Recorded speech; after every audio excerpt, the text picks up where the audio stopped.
One Health no significa que nosotros trabajemos en medio ambiente y animal para salvar la salud humana, que también no. One Health implica que tenemos salud humana, sanidad animal y sanidad medioambiental en el mismo nivel y que tenemos que actuar con la misma eficacia y con las mismas medidas a los 3 niveles. ¿Por qué? Porque las bacterias matan a las personas, las superbacterias matan a las personas, las superbacterias matan a los animales y se transmiten a aquellos que trabajan con ellos.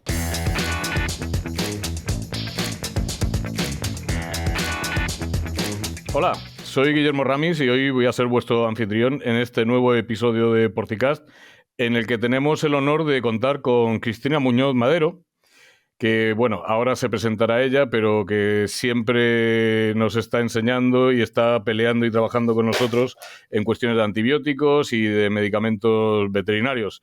Cristina, muchísimas gracias, lo primero, por haber aceptado compartir un tiempo con nosotros y con nuestra audiencia. Muchísimas gracias a vosotros. Hola a todos.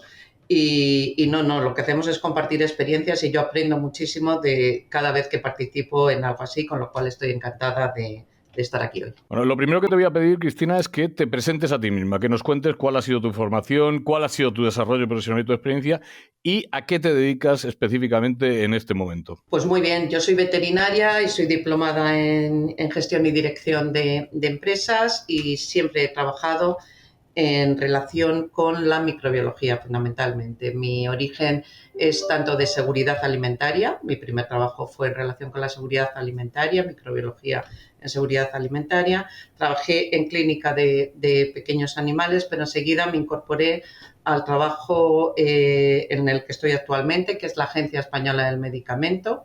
Desde el principio lo que he hecho es coordinar todo lo que es la parte preclínica y clínica de los nuevos medicamentos y desde el año 2012 coordino lo que es el programa, digamos, el plan estrella en mi vida ahora, que es la coordinación del Plan Nacional Resistencia a Antibióticos, con bastante ilusión y realmente con un equipo maravilloso que nos está llevando, creo, a conseguir muy buenas cosas aquí a nivel nacional. Pues muchísimas gracias.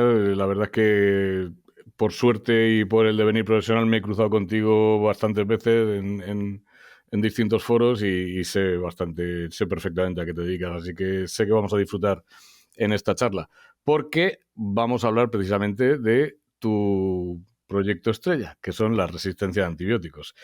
Y bueno, pues lo primero que me gustaría, aunque nuestra audiencia suelen ser técnicos, Cristina, no está de más que recordemos pues qué es esto de la resistencia y sobre todo potencialmente cómo afecta a la salud no solo humana, sino también a la salud animal, que es en la mayoría de nuestros oyentes pues su foco principal. A ver, la resistencia es cuando la resistencia a los antibióticos y la resistencia a los antimicrobianos en general, porque sabéis que ya hablamos de antimicrobianos y no solo de antibióticos, es cuando un antimicrobiano a una dosis y administrado durante un tiempo específico ya no funciona donde antes sí lo hacía. Es decir, ya no inhibe y ya no mata a ese microorganismo en las mismas condiciones en las que antes lo hacía. ¿Por qué?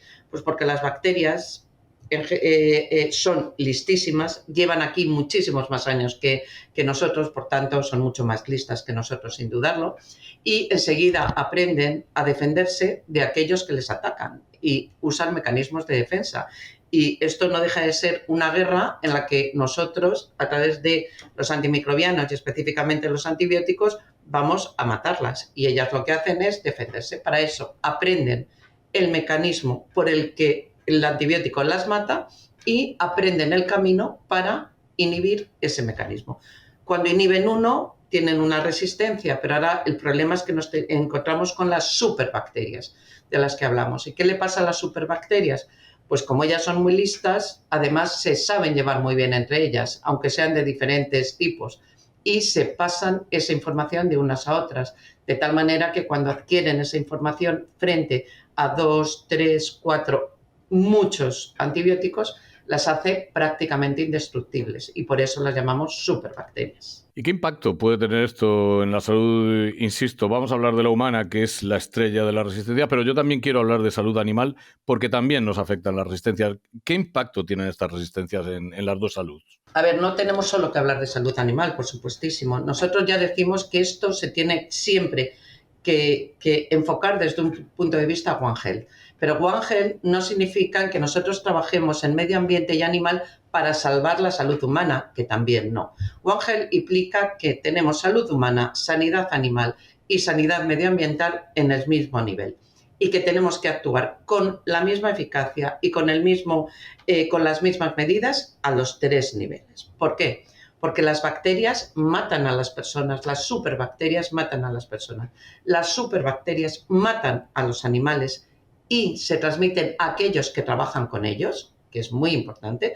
No debemos de perder el horizonte de que los ganaderos, los que están en granja, los veterinarios, se pueden contagiar de esas superbacterias que tienen nuestros animales y, por supuesto, van al medio ambiente provocando también muerte de vida medioambiental, pero también un mecanismo de transmisión. Por tanto, ¿qué impacto tiene? Pues tiene impacto en la salud y sanidad animal, tiene un impacto en la salud humana de pacientes, pero también de aquellos trabajadores profesionales que están en contacto con los animales y tiene impacto en el medio ambiente con el potencial peligro de transmisión, pero también de bajada de recursos. Si nosotros tenemos contaminación, por ejemplo, de las aguas, pues todo aquel animal que beba de ese agua, todo aquel humano al que le llegue ese agua contaminada, también tiene una vía de transmisión potencial bastante peligrosa. Por tanto, esto es un mundo único, no hay barreras,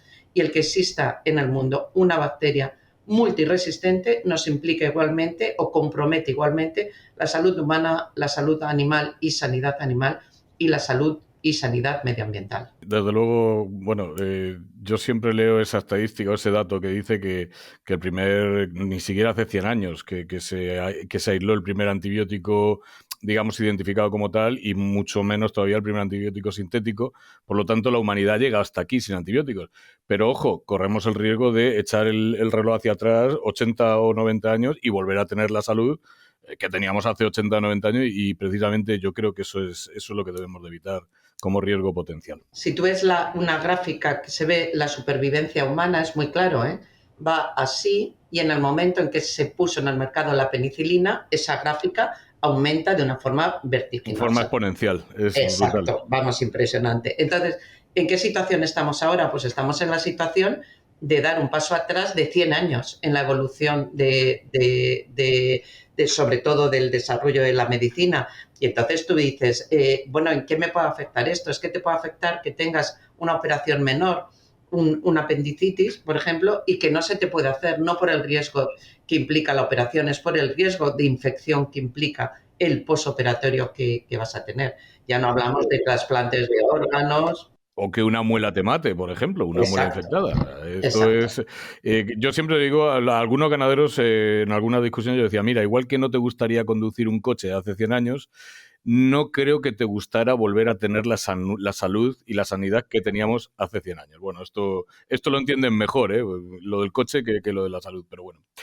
Cuéntame qué estrategias se han implementado para reducir las resistencias en España, que debo decir que éramos uno de los países, si no el país, que más antibióticos consumía en sanidad animal, y que a esto le hemos dado una revisión y un revolcón bastante interesante en los últimos 5 años. Por favor, cuéntanos algo de esto, Cristina. Pues mira, desde que nosotros acordamos una estrategia nacional y la pusimos en marcha en el año 2014. En el año 2014, España, con mucha diferencia, era el principal consumidor de antibióticos en veterinaria y en humana, en los dos. Entonces, desde el principio que hicimos una estrategia One Health. Yo sé que ahora todo el mundo hablamos de One Health, pero hablar en el año 2012 que empezamos a desarrollar la estrategia de One Health no lo entendía nadie y los médicos no entendían por qué tenían que trabajar con los veterinarios, con los farmacéuticos, etcétera. Lo entendieron y tengo que decir que ese fue uno de los pilares por los que hemos tenido gran éxito. ¿Qué pusimos en marcha? Nosotros pusimos en marcha muchas actividades encaminadas a vigilar, controlar, prevenir educar, formar e investigar. Esas son nuestras estrategias. Pero sin dudarlo, y siempre me gusta hablar de ello, en veterinaria lo que tuvo muchísimo éxito es basar las principales acciones en un acuerdo público-privado, es decir, vamos a trabajar juntos la administración con los ganaderos, con los veterinarios, con las empresas, para conseguir un único objetivo. El objetivo es hacer un uso prudente de los antibióticos. Y para ello, ¿qué hicimos? Pues mucha formación, mucho trabajo junto con la parte privada, convencerles de las ventajas que esto les iba a traer, tanto unas ventajas económicas, porque al final tienen ventajas económicas, pero también el impacto que esto iba a tener luego en toda la sanidad animal y, por supuesto, en toda la salud pública. Tengo que decir que los sectores españoles demostraron una profesionalidad impresionante. De forma voluntaria, todos se pusieron objetivos de reducción. No necesitamos legislación para hacerlo. Y la reducción fue tal que en aquellos denominados críticos, que son fluoroquinolonas, cefas y polimisinas, colistina, la reducción ha llegado a límites del 100%. Y la reducción global, los últimos datos que hemos publicado ahora en noviembre de este año, estamos ya en una reducción del 65% en el consumo de antibióticos en veterinaria, con base voluntaria, que me gusta siempre decirlo. Los sectores lo han hecho de forma voluntaria. Debo decirte, Cristina, que yo me sorprendió muchísimo, porque cuando salió el programa Reduce Colistina voluntario, yo siempre digo lo mismo, que un español es voluntario, que la voluntariedad de un español empieza donde lo multan. Pero sorprendentemente he recuperado la fe en mis compatriotas y en mis colegas veterinarios, porque ha sido espectacular esa reducción voluntaria. Ni siquiera presionado por una legislación. Ha sido realmente espectacular y es un motivo para que os felicitemos a vosotros por el trabajo y que nos felicitemos todos por el resultado que se ha conseguido. Bueno, cuenta, y ya vamos a centrarnos. Quiero que me hables de dos desafíos. El que nos enfrentamos los veterinarios profesionales para poder controlar estas resistencias, pero también me gustaría que me cuentes al que se enfrentan los médicos y los farmacéuticos humanos, porque llevo años peleándome con ellos. Cuando ellos me decían, vosotros tenéis la culpa de la resistencia, yo decía, pero a ver, que vosotros prescribís de una forma un tanto alocada, y en cualquier farmacia en cualquier oficina de farmacia de este país, hasta hace pocos años podías comprar el antibiótico que te diera la gana sin receta. Entonces quiero que me digas las dos partes, la de los veterinarios y la de los profesionales de la sanidad humana. Sí, es así, y realmente en ese sentido también ha cambiado mucho, pero efectivamente ese era el punto de partida. Es decir, los veterinarios en el campo, tengo que decir que los veterinarios se concienciaron mucho antes que los médicos, ¿eh?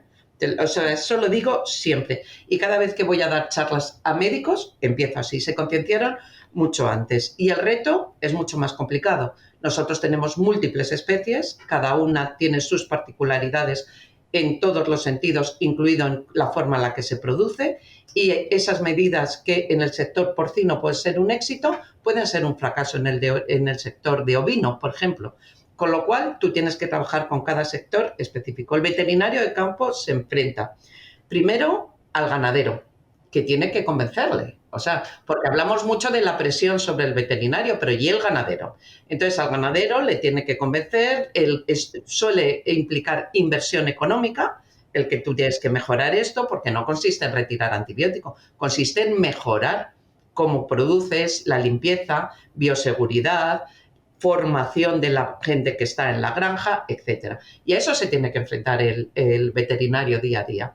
Tiene que enfrentarse a implementar una nueva legislación, que no es fácil, porque la legislación hecha en despacho es luego muy complicada llevarla al día a día, que te tienes que enfrentar y que tienes que decir, si ahora no puedo hacer esto, ¿y cómo lo hago? Y nadie le dice al veterinario en el campo cómo lo tiene que hacer. Por tanto, yo creo que el veterinario se ha enfrentado a grandes retos y lo está haciendo muy bien y con mucha convicción. Yo creo que este es un momento en el que nosotros, como administración, lo que tenemos que hacer es apoyar a esos profesionales que están en el campo y darles herramientas que les faciliten su labor, que es lo que intentamos hacer desde el plan, trabajando junto a ellos.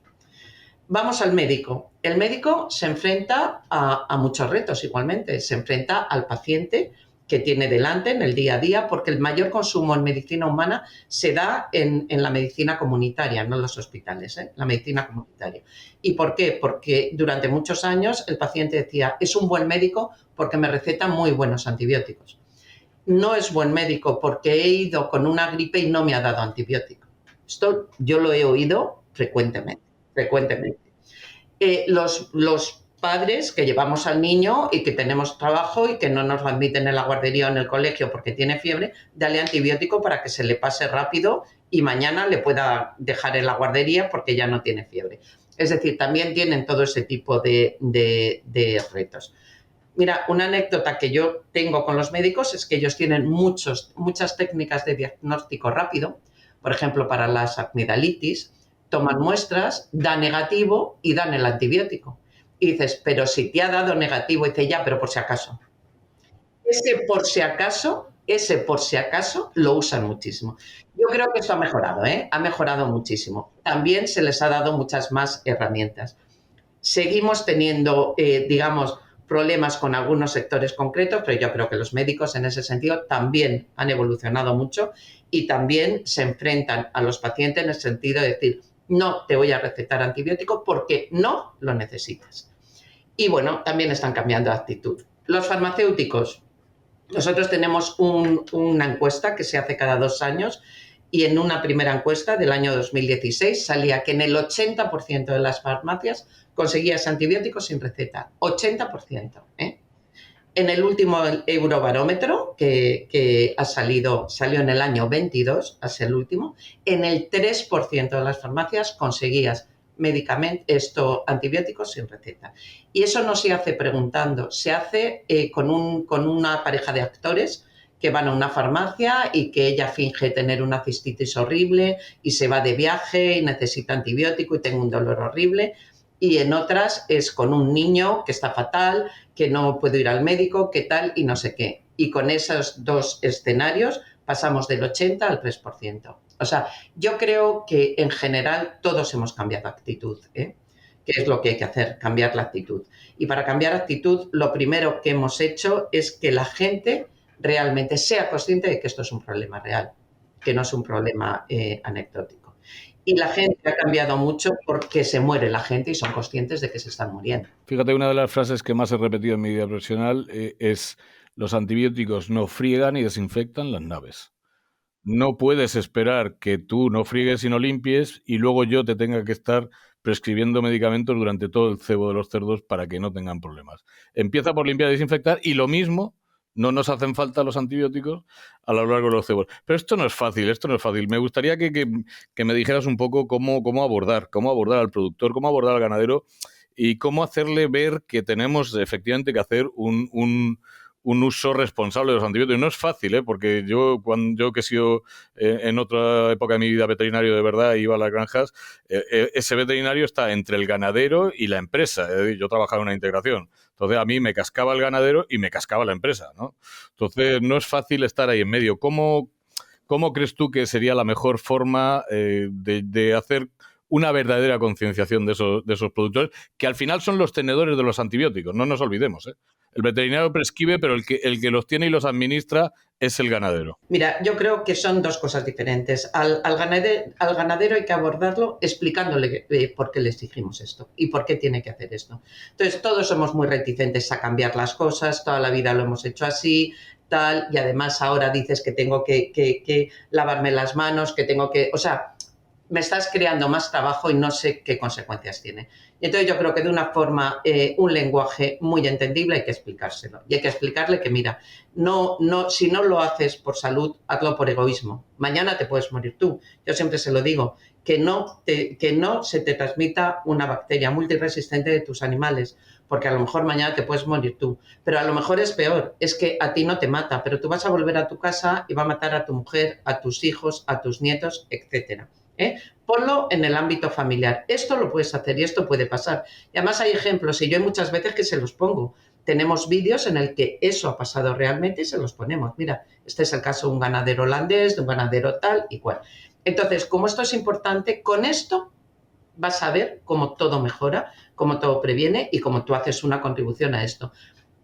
Nosotros cuando hemos hecho esto, cuando hemos dado charlas a los ganaderos y hemos hecho esto, han mostrado un interés, unas preguntas, pues entonces dime, pues entonces tal y cual, que a mí me parece que digo, aquí se trata de explicar las cosas, como a todo el mundo, explicarles por qué es importante este. La empresa, nosotros la empresa, tengo que decir que al principio la abordamos desde un punto de vista económico.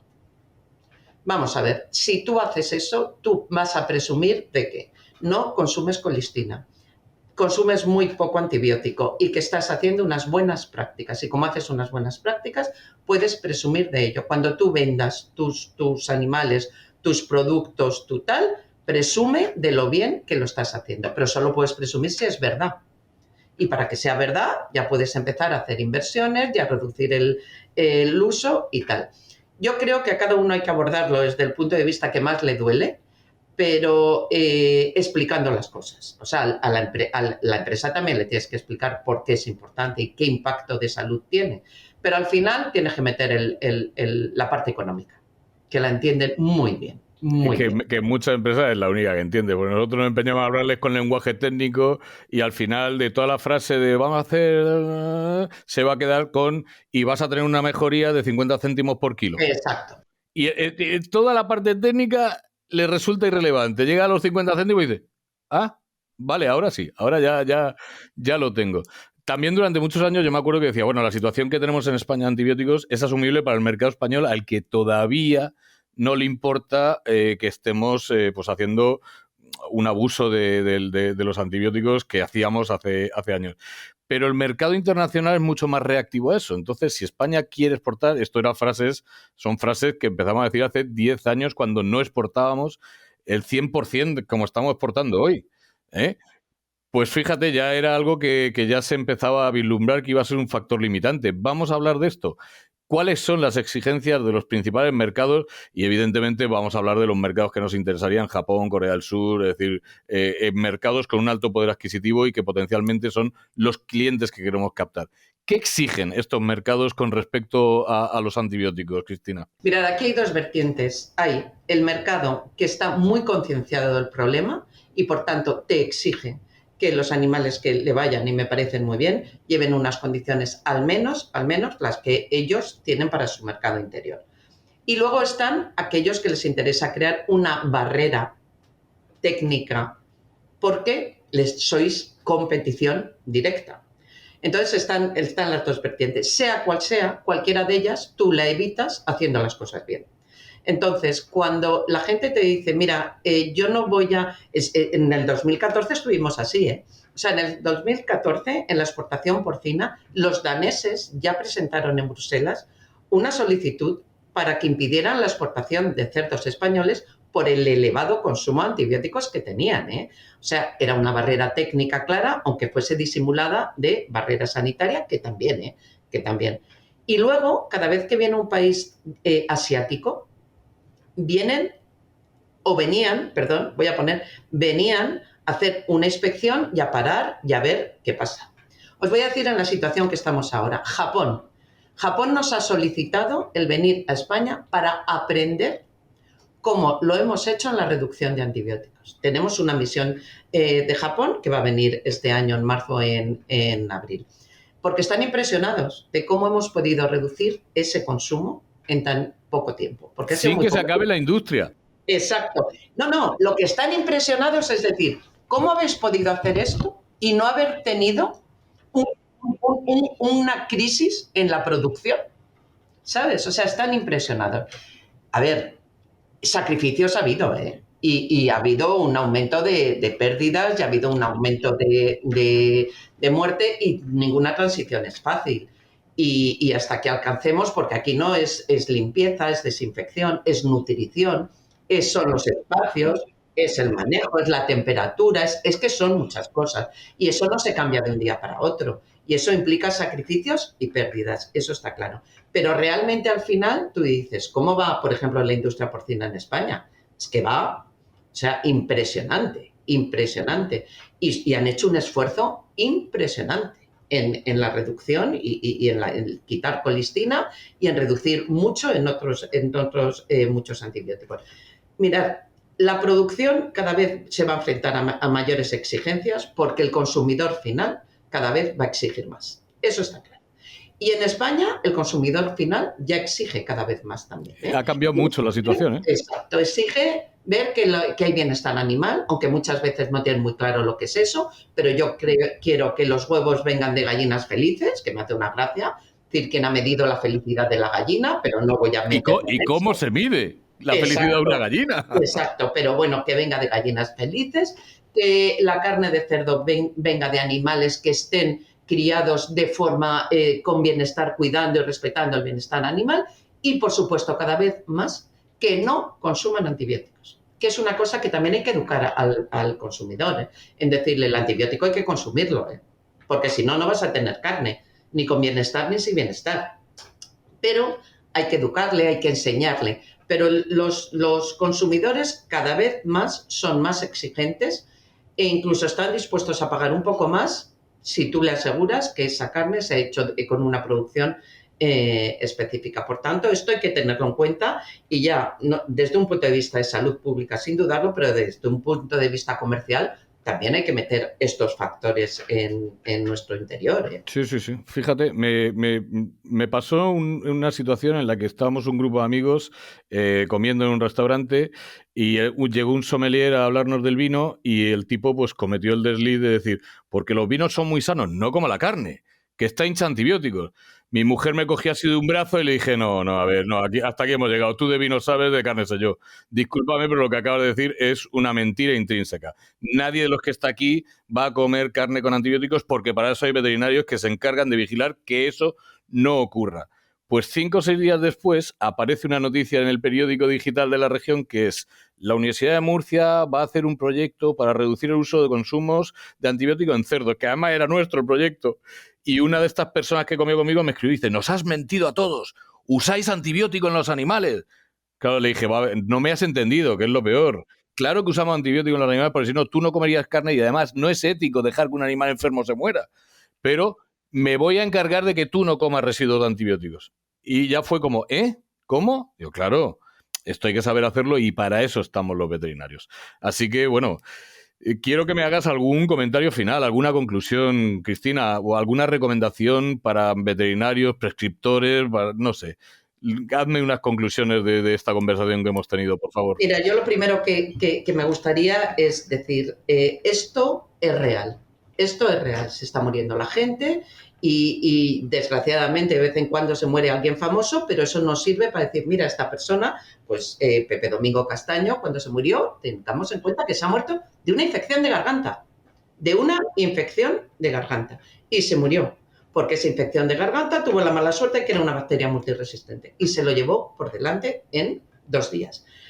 Bueno, pues eso nos puede pasar a cualquiera y cada vez sucede más y cada vez tenemos más casos de esto. Por tanto, esto es un problema real que nos afecta a todos y nos puede afectar a todos. A nosotros, a nuestras familias, padres, madres, hijos, nietos, lo que cada uno quiere imaginar. Nos puede afectar a todos. Entonces, una vez que sabemos que es un problema real, hay que luchar contra él. Perfecto. ¿Cómo lo podemos hacer? Cada uno desde donde estemos. Es decir, tú en tu práctica diaria lo único que tienes que hacer es decir, voy a hacer un uso racional de antibióticos. Y si tengo dudas, pregunto, insisto, me informo, llamo, lo que sea. Y desde luego quiero dejar muy claro que desde el PRAN queremos ayudar y queremos trabajar con la gente que día a día se tiene que enfrentar con los problemas, siempre. Y siempre nos gusta que nos llamen, que nos impliquen, que nos pregunten, que nos inviten a decir, vente y explícame, siempre. O sea que en eso estamos súper abiertos. El ganadero, desde su misión, tiene un papel importantísimo en esto. El médico, el farmacéutico, todos. Pero es que el ama de casa, el manipulador de alimentos, todos, porque todos tenemos que contribuir a esto. Y luego, importantísimo, información y formación. Formación de todos para saber cómo hacerlo mejor, para explicarle al consumidor final, en nuestro caso, la diferencia entre usar antibióticos y que las carnes lleven residuos de antibióticos. ¿eh? Nosotros hemos metido a la OCU en el plan para que nos hagan reuniones con gente que nada tiene que ver con nuestra profesión, para explicarles cómo y qué es esto, para decirles lo sana que es la carne que se están comiendo y la suerte que tienen. Por tanto, todos implicados, información buena, veraz, formación buena y veraz, y desde luego es una batalla que no tiene un fin cercano. Luego no nos podemos cansar y todos los días cuando nos levantemos decimos qué bien que tenemos un nuevo día para hacer y contribuir mejor al mejor uso de los antibióticos y que por tanto salvemos más vidas y apoyamos la producción sana de alimentos y que por tanto vamos a ser felices todos mucho más con esta contribución que vamos a hacer. Sí, de hecho yo diría que es una lucha que no se puede acabar nunca, porque en el momento en que descuidemos esa lucha, pues volveremos a tener pues, Escherichia coli con hasta 12 resistencias y locuras de ese tipo. Bueno, Cristina, para terminar, te voy a pedir lo que le pido a todos nuestros invitados, que nomines a alguien que te gustaría a ti escuchar en un podcast hablando del tema que sea. No tiene por qué ser antibiótico en resistencia, sino de lo que a ti te apetecería oír en un podcast de Porcicast. Pues mira, a mí me gustaría, porque además he tenido la ocasión este viernes que le han dado un premio de escucharle y hacía tiempo que no lo escuchaba, y me encanta cómo explica la importancia de la veterinaria de una forma muy sencilla, que es Librado. No sé si conocéis a Librado, de la Universidad de Córdoba, con el proyecto que tiene de Rocinante. A Librado Carrascotero lo conozco pues solo hace 30 años más o menos, que además es muy amigo mío. Yo hacía tiempo que no le escuchaba explicar y tal. ¿Y cómo él explica la contribución en ese con Rocinante, la contribución en el sur del Líbano, de decir, el que explicar y detener mantener una buena salud animal, cómo contribuye al final a que los hijos de este señor que tiene animales puedan ir al colegio y estudiar? A mí es que me entusiasma de esa forma tan sencilla y tan buena. Por tanto, a mí me gustaría escucharlo Pues mira, Cris, tuve la fortuna de estar en la misión del año 2020 en el sur del Líbano y Librado es muy amigo mío, así que me parece una de las recomendaciones mejores que has tenido y voy yo a trabajar personalmente para poner a Librado donde estás tú y así te doy gusto a ti y me doy gusto a mí. Pues me avisáis porque será un podcast que me gustaría mucho escuchar. No te preocupes que te lo haré llegar sin ninguna duda. Cristina, no te imaginas, lo primero que quiero es felicitarte. Porque además sé que no estás en una posición muy cómoda, porque te has tenido que enfrentar a todos los estamentos y a todo el mundo hasta conseguir hacer ese apostolado y convencer a todo el mundo de que nos va en ello la vida y la salud. Así que una vez felicitarte, darte las gracias porque he aprendido mucho, como siempre. Siempre que te escucho me llevo algo puesto. Hoy no ha sido menos y, bueno, pues volver a agradecerte infinitamente que hayas querido compartir tu tiempo, que sé que tampoco te sobra ni un solo minuto, con nuestra audiencia y hablarnos sobre las resistencias. Muchísimas gracias, de verdad. Muchísimas gracias a vosotros por invitarme y por este momento tan agradable que hemos tenido. Gracias, Cristina.